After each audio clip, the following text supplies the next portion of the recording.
You ask Tiger to solve. This deals with linear equations with one unknown. The final result is p equals 18. Let's solve it step by step. Group all constants on the right side of the equation. Add 3 to both sides. Simplify the arithmetic.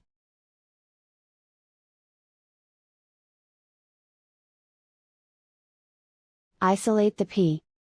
Multiply both sides by 2. Group like terms. Multiply the coefficients. Simplify the fraction.